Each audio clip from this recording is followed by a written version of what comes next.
क्या आपने कभी सोचा है कि अगर कयामत और उससे पहले के घटनाएं हमारी आंखों के सामने घटित हों तो हम कितने तैयार होंगे?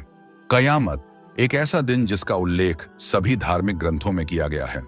वह समय जब दुनिया की व्यवस्था बिखर जाएगी, धरती और आकाश कांप उठेंगे और इंसान अपने कर्मों का हिसाब देने के लिए खड़ा होगा। हम में से अधिकांश लोग जानते हैं कि कयामत से पहले कुछ निशानियां प्रकट होंगी, लेकिन सवाल यह है, क्या हम उन निशानियों को पहचानते हैं? क्या हम इन घटनाओं के लिए तैयार हैं? आज हम उन संकेतों पर विस्तार से चर्चा करेंगे जो कयामत से पहले प्रकट होंगे, विशेष रूप से दज्जाल और याजूज माजूज का फितना, जो मानवता के लिए सबसे बड़ी परीक्षाओं में से एक होगा। कयामत से पहले की घटनाएं इस्लामी शिक्षाओं के अनुसार कयामत से पहले कई बड़ी और छोटी निशानियां प्रकट होंगी। इनमें से कुछ पहले ही घट चुकी हैं, जबकि कुछ अभी आनी बाकी हैं।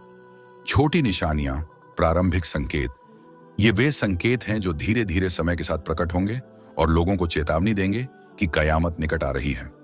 1. फितनों का फैलना। हर जगह फितने, अराजकता उत्पन्न होंगे। लोगों में अनैतिकता, झूठ, धोखा और बेईमानी आम हो जाएगी। ईमान रखना कठिन हो जाएगा और लोग अपने धर्म को बेचने लगेंगे। 2. ज्ञान का समाप्त होना। धार्मिक ज्ञान धीरे धीरे कम होता जाएगा। विद्वानों का सम्मान समाप्त हो जाएगा और धर्म के नाम पर गलत धारणाएं फैलेंगी। 3. माता पिता की अवज्ञा। संतान माता पिता को बोझ समझेगी और उनके अधिकारों की अवहेलना करेगी। माता पिता की सेवा करना लोग भूल जाएंगे। 4. मस्जिदों की सुंदरता लेकिन इबादत की कमी। बड़ी बड़ी मस्जिदें बनाई जाएंगी लेकिन उनमें उपासक कम होंगे। धर्म केवल रस्मों में परिवर्तित हो जाएगा।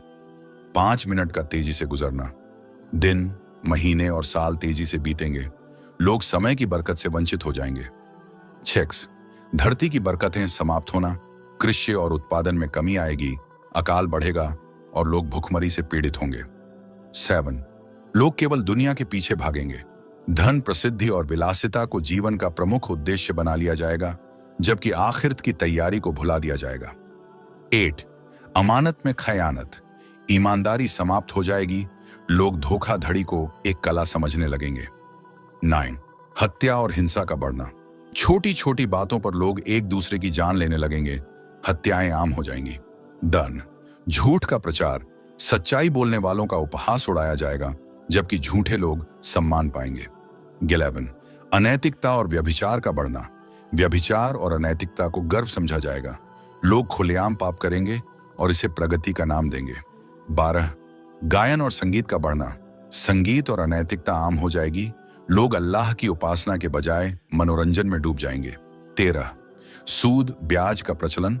ब्याज का लेन देन पूरी दुनिया में फैल जाएगा। लोग इसे जायज समझने लगेंगे। 14. धर्म पर चलना कठिन हो जाएगा। धर्म का पालन करना कठिनतम हो जाएगा। सच्चे ईमान वाले परीक्षाओं में पड़ेंगे। 15. धोखा और छल कपट का बढ़ना।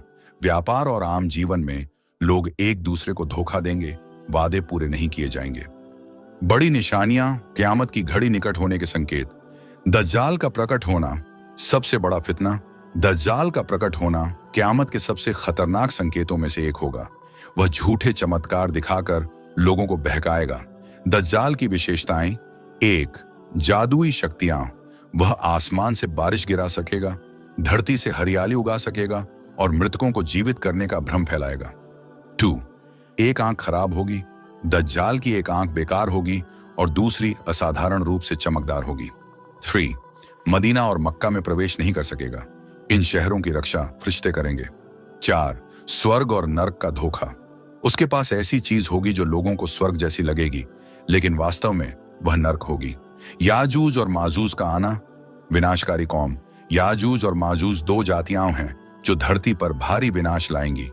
वे हजरत जुल्करनैन के जमाने में एक दीवार के पीछे बंद कर दिए गए थे। याजूज और माजूज की विशेषताएं। 1. बहुत बड़ी संख्या में होंगे। वे पूरी पृथ्वी पर फैल जाएंगे। 2. हर चीज नष्ट कर देंगे। धरती के सभी संसाधनों को खत्म कर देंगे। 3. आसमान की ओर तीर चलाएंगे। वे आकाश की ओर तीर छोड़ेंगे और जब तीर वापस आएगा तो कहेंगे कि हमने आकाश पर भी विजय प्राप्त कर ली। 4. उनका विनाश दुआ से होगा।